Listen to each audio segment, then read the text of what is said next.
and welcome to the Weekly Rushes, your rushed rush through all the weekly movie and streaming news. Yes, we had a week in absentia, and that was kind of a consequence of the funeral, a sort of mock respect. It didn't feel kind of appropriate. So what's the first story this week? Well, the first story this week is Riverdale actor Ryan Grantham. Not a household name, not an uber star, not a superstar, but he played a character called Jeffrey Augustine in, I think, the fourth season of Riverdale.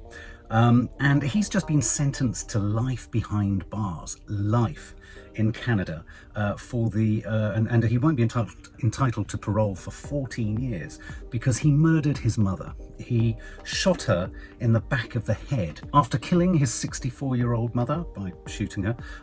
He took some video of her body and then he confessed to the killing on camera. He kind of then went on to kind of carefully arrange the body in a pseudo semi-religious pose of some form, a sort of religious scene. I mean, I don't know whether, sort of like crime drama sort of ideas had crept into his delusional, deeply dysfunctional head at this point. He then hit the road. He went on he threatened to go on a spree that would involve him targeting the Canadian Prime Minister, Justin Trudeau. He then claimed he was going to go and do a mass shooting at a school, or he considered a mass shooting at a university in Vancouver. But instead, he eventually dropped in on a police station and simply just stood at reception and said, "I killed my mother." And then he was arrested. So as I say, he's been sentenced to life behind bars, not eligible for any parole for 14 years. It's just a salutary reminder that just because you're off the telly doesn't mean you can't be a raging psychopath. Bryce Dallas Howard, lovely Bryce Dallas Howard. Well, tell us what you think of Bryce. I love Bryce. I think she seems like such a friendly, lovely, open-faced woman. She's obviously the daughter of Ron Howard. She came to fame, or certainly came to my attention, in the Jurassic World films. She's most recently been seen in Jurassic World Dominion. But she's also becoming something of a tasty director, having directed a number of episodes of, I think, The Mandalorian. She might have done some of the Book of Boba Fett, but she's become quite a tasty director, and I wonder whether Disney Lucasfilm could be nurturing her as potential future franchise talent.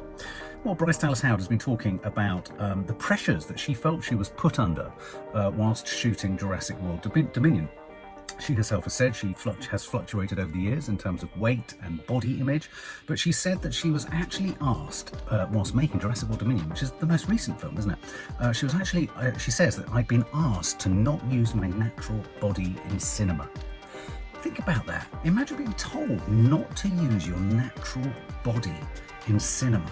By all accounts, the director, Colin Trevorrow, I don't know how you pronounce his surname, stepped in to defend the star, and she said, quote, "The conversation came up, we need to ask Bryce to lose weight." Colin, the director, was like, "There are lots of different kinds of women on this planet, and there are lots of different kinds of women in our film, and I got to do so many stunts that wouldn't have been possible if I had been dieting," Howard said. "So I'm really thrilled at all the action I got to do, and I got to do it with my body. She was at her maximum strength, and I hope it is just yet another indication of what's possible." And I think that's really important. I mean, it just never ceases to amaze me. If you're presented, be honest, if you're presented with an action film and the female lead presented to you is not of conventional, slim proportions, are you going to get up and walk out of the cinema? I don't think so. She's beautiful, she's sassy, she's funny, she's effective. What does it matter what body shape she is? So, full power there to Bryce Dallas Howard actually naming it, because I thought she was going to be talking about one of the first films in the more recent trilogy, but she's talking about the most recent. No wonder female stars and male stars are so sort of troubled by body image and what have you when you're forced to sort of change your body type. David Harbour, we're all David Harbour fans. Every time we say David Harbour on Weekly Rushes, I say, "Oh, we're all David Harbour fans." Are we David Harbour fans? I think I am a David Harbour fan. I love his character in Stranger Things, that's for sure. And I loved his character in Black Widow, Red Guardian. And of course, he's been announced as Red Guardian, as part of Thunderbolts. Not entirely sure if Thunderbolts is going to work. I'm not entirely sure about that. It sounds a bit childish, doesn't it? Thunderbolts. Anyway, David Harbour is set to star in a Sony Pictures PlayStation co-production of Gran Turismo. Yes, Neil Blomkamp is directing this movie. Neil Blomkamp, who is the man behind District 9.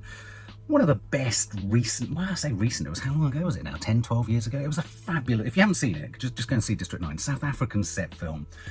where they kind of use aliens in a sort of district, hemmed in a district, as an analogy, if you like, for apartheid in South Africa. It's a very clever film, very effective film, battered realism, you name it, it's all really good. So Neil Blomkamp is directing this Gran Turismo. It's based on the true story, or the wish fulfillment story, of a teenage Gran Turismo, the video game, obviously PlayStation video game, player whose gaming skills on Gran Turismo were so good that he actually entered a Nissan competition and became an actual professional race driver. Yet he learnt the ropes on the Gran Turismo game and then transferred his skills onto the actual racing track, which is just a phenomenal, it's a phenomenal thing, and you can see why. Gran Turismo, the game, was first launched in '97. It's widely thought of as probably one of the best kind of simulation, authentic driving simulation video games, and so I think this will be interesting. I think this will be really intriguing, and you know, that sort of the way in which the video game world bleeds into the real world, into real world events and real world consequences, I think is always quite rich property for a film. Paul Greengrass, the director. If you don't know who Paul Greengrass is, he directed Captain Phillips, one of my favourite films of the year that came out, starring Tom Hanks as the erstwhile captain of a oil tanker ship that gets taken hostage by Somali pirates. He responsible for some of the Jason Bourne Ultimatum films, all that sort of stuff. United 93, about the flight in 9/11, and he did the other Tom Hanks film, News of the World, sort of set way back in sort of, you know, early American history, where news of the world was spread by news speakers, people who came and told you news. Anyway, Paul Greengrass, highly respected, highly regarded director, is going to adapt, direct and produce a feature film based on Stephen King's latest best-selling novel, Fairy Tale.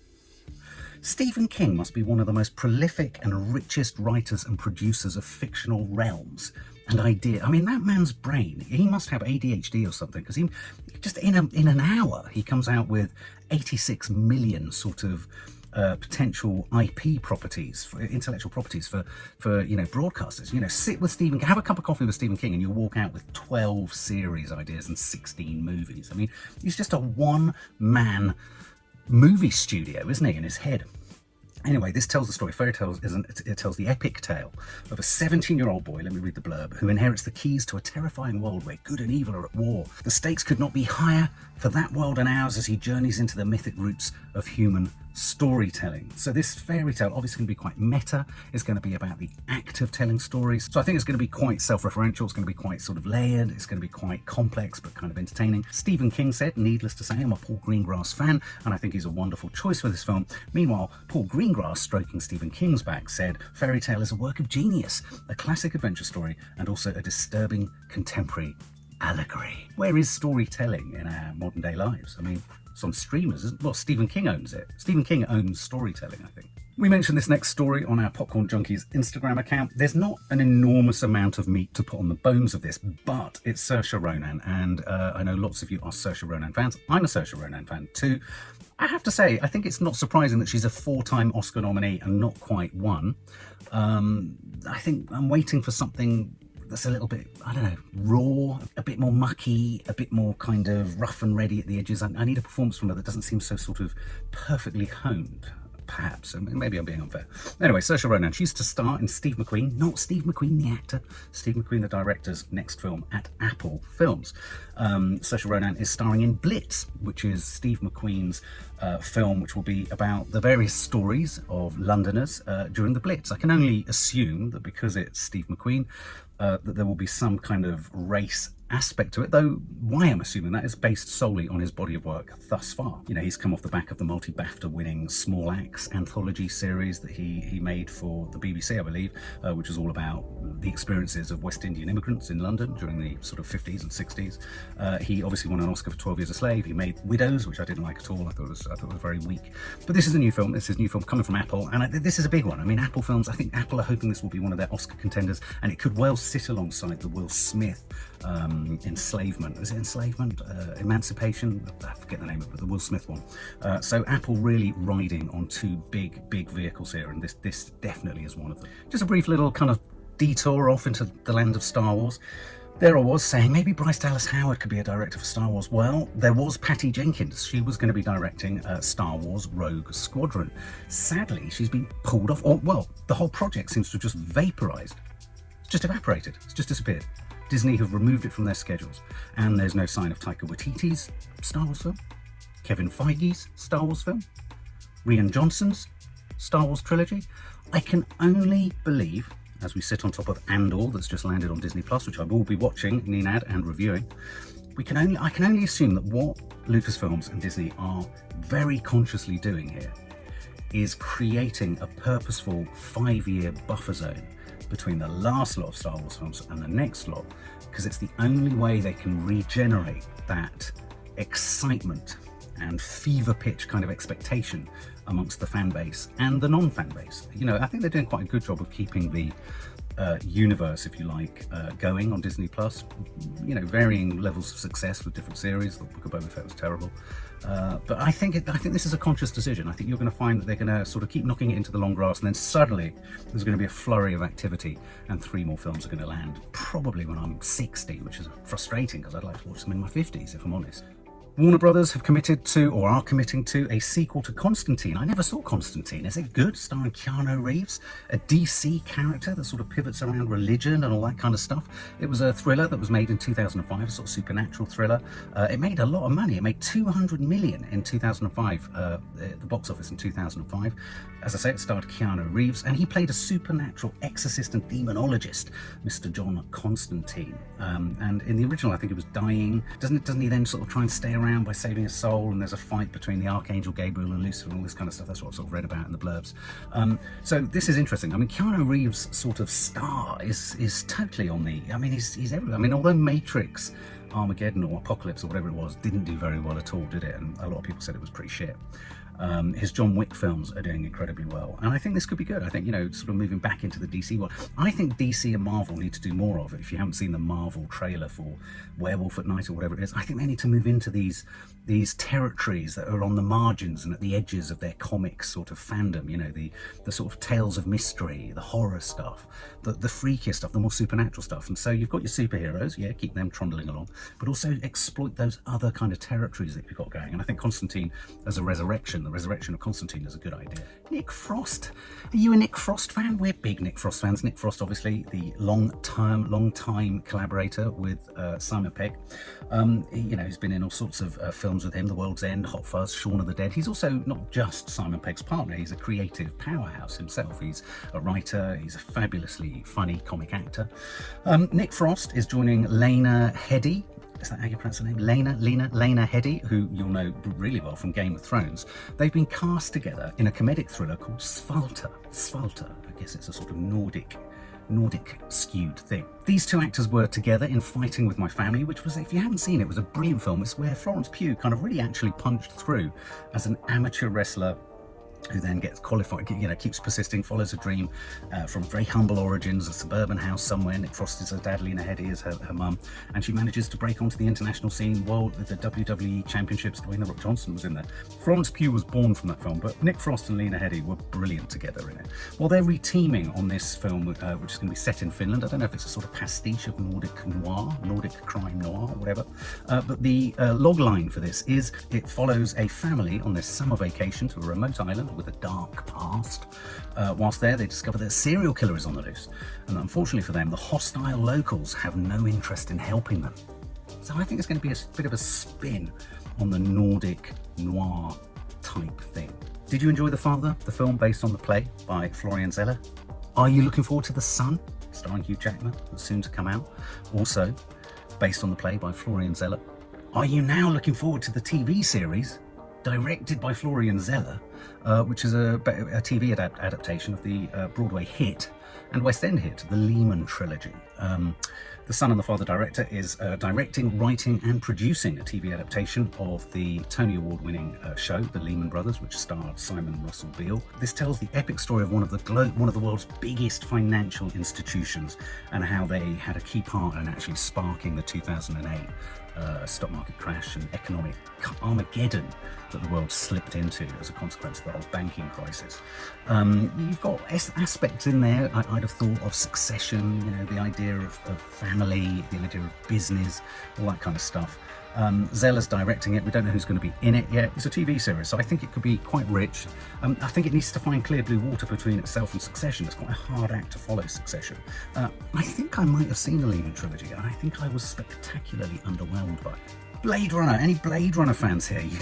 You know that we're Blade Runner fans, huge Blade Runner fans. Loved the original film in 1982, Blade Runner, based on the Philip K. Dick sort of novella, really, Do Androids Dream of Electric Sheep.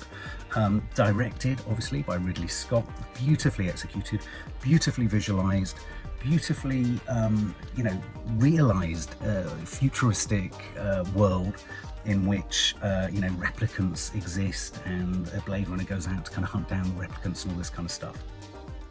A follow-up was made, Blade Runner 2049, by Denis Villeneuve, the guy who did Dune. That was good. I found it a bit slower. I found it sort of a bit... It was a bit more sort of anaesthetised, I felt, than the original film. The original film was a bit edgier and a bit more sort of real in a sense, whereas Blade Runner 2049. So it was still good, don't get me wrong, I still liked it, but I did have a bit of a problem with Ryan Gosling. I do think he's a bit one note. Blade Runner 2099 is a new series that Amazon's ordered, and this is going to be exec produced again by Ridley Scott. The head of Amazon Studio says, "We're honoured to be able to present this continuation of the Blade Runner franchise." I'm pleased they've gone sort of so far ahead to 2099, because we're a good, 77 years from now?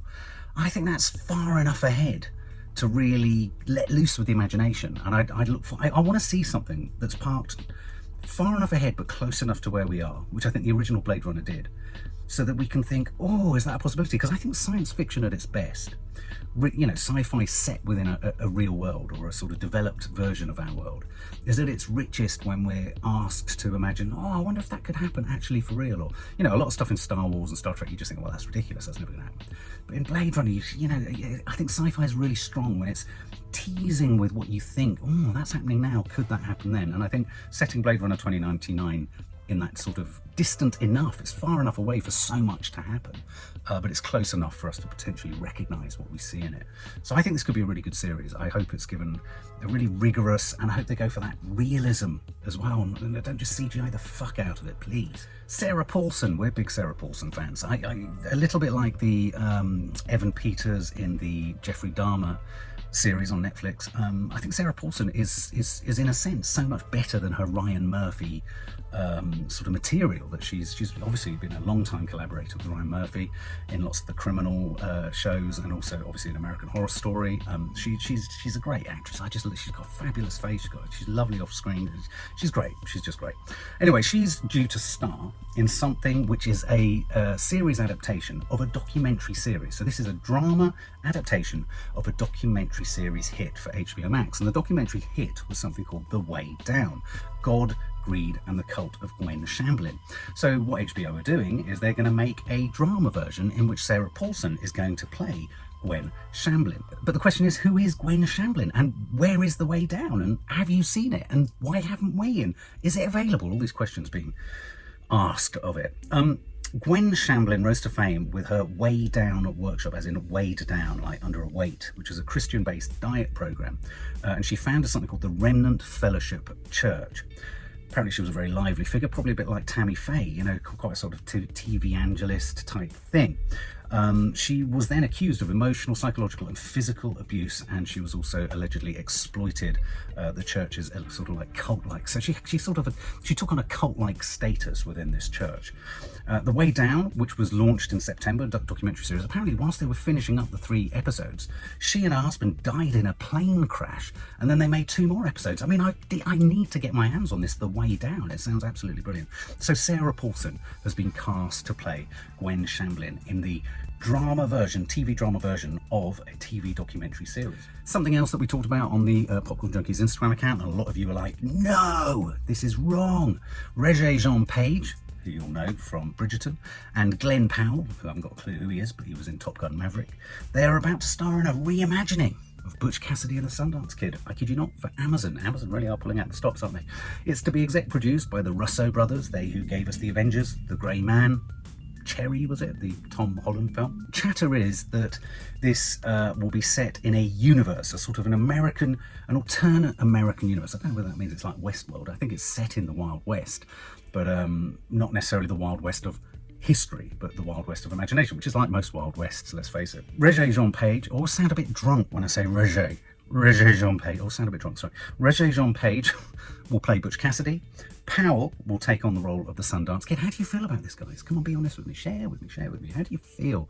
It's such a classic, isn't it? The 1969 version starring Robert Redford and Paul Newman. Raindrops keep falling on my... I mean, that final shot at the end of Butch Cassidy and the Sundance Kid was kind of emblazoned onto my retina, just as it burnt onto the sort of celluloid. It too burnt into my retina. And I have that lasting image of them running with the guns. I think the amount of times we tried to stage that moment in the playground, and what was difficult about it was you would come out with your guns blazing, but when you stood still, it was so undramatic. You just stood in the playground, slightly shaking with your hands like guns. It didn't have the same impact. I don't know how I feel about this. I don't think it necessarily needs to be done. I don't know if Regé-Jean Page is the right person for it. I just don't know. The Russo brothers, I've said it on here before, I'm not an immense fan. I don't think they are particularly inspired in their treatment of stuff. But what about David Cronenberg? I noticed that very, very, very few of you were excited about Crimes of the Future, and I don't blame you. A man with ears sewn onto his face and head is something of an acquired taste. David Cronenberg, body horror impresario, the godfather of body horror. He made a film in the 80s, I don't know if you remember it, called 1981, called Scanners. And I remember, apparently this spawned the most popular or the most successful GIFs in history. And I presume, I've not seen it, the GIF is someone's head exploding. I mean, this idea that when under pressure, your brain goes, and I remember being at school, and we would stage the scene from Scanners where they're sat opposite each other, looking at each other, you know, and it's this idea that they had the power to get in your head, and the veins would show, and then the head would spread, and then the head would explode. And it's such a great sort of, I don't know, analogy, metaphor. It's such a great concept, isn't it? The idea of making heads explode through telekinetic power. I mean, what not to like? Psychic, telepathic, telekinesis, you name it. All these kind of things, scanning the head, scanning into your head. Anyway, the original film was obviously a big sort of cult hit. It was almost a video nasty hit. It was quite slow. And then I remember as a youngster thinking, this is actually quite boring. But then when the heads start blowing, it really, really picks up. This is being made by some of the creative talent behind Black Mirror and also behind Lovecraft Country. But instead of focusing on men, as the film did, this is going to focus on two women living on the fringes of society who find themselves inexplicably kind of chased down or pursued by these sort of agents with unimaginable power. So think Men in Black, but when they get to you, they do this. And your head explodes. So what you're trying to avoid is head explosions. Any Breaking Bad fans out there? Breaking Bad, Better Call Saul. Didn't get on with Better Call Saul. I know look, it's something lacking in us. It's not something lacking in Better Call Saul. I tried it, it just didn't. I suppose I was in the afterglow of Breaking Bad and I just wanted that same hit, the same aroma, heady aroma, and I didn't get it. And plus I also really liked Saul in Breaking Bad, but I felt that too much of a good thing wasn't going to translate. But I accept it. I'm wrong. I'm wrong. Better Call Saul is brilliant. I hear it's brilliant. Well, Vince Gilligan, the man behind it, he's got his new project is going to land. We know nothing about this project other than a really sort of ambivalent line that I'm going to read to you that they've given out. Whatever it is, they've ordered 2 series of it. Apple TV have ordered 2 series of it. It's going to star Rhea Seehorn, who apparently, by all accounts, is a star in Better Call Saul. Tell me about her, is she good? Vince Gilligan obviously was the absolute head and mind and creative force behind Breaking Bad and then Better Call Saul. And this 2 series commission, and I think they're going to cost something like $13 to $50 million per episode. Which, think about it. I think Lord of the Rings or The Rings of Power or House of the Dragon, they're about 20 million an episode. That's a lot of money.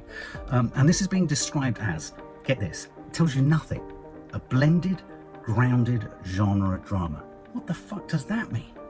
A blended, grounded genre drama? What? Sounds like a smoothie. It's received a 2-season straight to series order, just based on the fact that it's, imagine that, Vince Gilligan, you just come and go, I want 2 times 12 episode series, I want 24 episodes. Yeah, here we go. How much an episode? 15 million. There you go. Wow! So based on not very much about the new project, Vince Gilligan's new season's coming. But if you're a Breaking Bad fan, that's enough, isn't it? It's just enough to know that it's coming. And I thought this was quite nice news off the back of the Queen's funeral. Paddington 3 is going to start filming next year in London and Peru. Paddington Bear is going to be heading off to Peru. They're going to sort of take him back to his source. We're going to possibly see some of his relatives and things like that. It's called Paddington in Peru, not surprisingly. It's going to have the same cast: Ben Whishaw, Hugh Bonville, Sally Hawkins, Julie Walters, Jim Broadbent. and probably the 6th significantly most important actors in the UK at the moment. There's a new director on board called Dougal Wilson, and his kind of experience or background is that he was responsible for some of the John Lewis Christmas ads. Some of them were right, some of them weren't. They were a bit too sentimental. Lots of people say Paddington 2 is one of the greatest films ever made. Certainly Nick Cage does in The Unbearable Weight of Massive Talent. We've missed that. We've only seen the first Paddington. I have to say I was charmed by it. So I'm looking forward to this, Paddington 3. And the great thing is there's talk of them actually featuring an extended family of cousins. Lots of other little paddy bears. That'd be fun, wouldn't it? And finally, Hollywood. Hooray for Hollywood. Did you know that the original Hollywood sign said Hollywood Land? Just doesn't scan, does it? Doesn't work. The Hollywood sign is about to get a facelift. Yeah, it's going to get some cosmetic surgery. It's looked down upon thousands, millions of faces being nicked, tucked, sewn up and tweaked, and now it's going to get its own facelift. They're going to use 400 gallons of paint to spruce it back to life. And you know, they need to do it this year too, because next year, 2023, will mark the 100th anniversary of the Hollywood sign. Just to give you a sense of the painting task at hand for the painter decorators who have been called in to do this, each letter is 45 feet high, 31 to 39 feet across, and it's going to take a crew of 10 workers to prep, sand down and paint these wonderful, iconic letters. I'm sure I'm right in remembering that an actress once threw herself to her death off the H, I think, of Hollywood. She fell to her death, a famous actress way back when. It was first erected in 1923. It was kind of, as I say, it was called Hollywood Land at the time, and then it was trimmed down to just Hollywood in 1948. But there's been a campaign, listen to this, what do you think of this, to get a second Hollywood sign put on the other side of the mountain to maximise the potential for photographs and stuff like that. I think that will take from the original Hollywood sign. What do you think? Can you have a second Hollywood sign? It's like having a second Big Ben, isn't it? Which brings us to films of the week, and obviously a little film from last week too. So films of the week, the big release this week. Finally, at last, we all get to draw our own conclusions about Florence Pugh, Harry Styles and Olivia Wilde. Don't worry, darling, is landing, has landed, it's there, it's out. The critics are giving it a resounding 35% on Rotten Tomatoes. Lots of people are criticising Harry Styles' acting, saying he can't act. This is a sort of sci-fi horror, as I've said before, sort of Stepford Wives, Truman Show-esque set. It looks like it's set within a sort of Palm Springs environment in the desert, Nevada. There's some kind of strange sort of project at work that Chris Pine is this malevolent male kind of patriarchal figure. It looks like women are controlled. It looks like men are in control. What's going on? It's weird, it's freaky, weird dream sequences, all the rest of it. But of course, all we want to know is, why did Harry Styles spit on Chris Pine's lap? Why?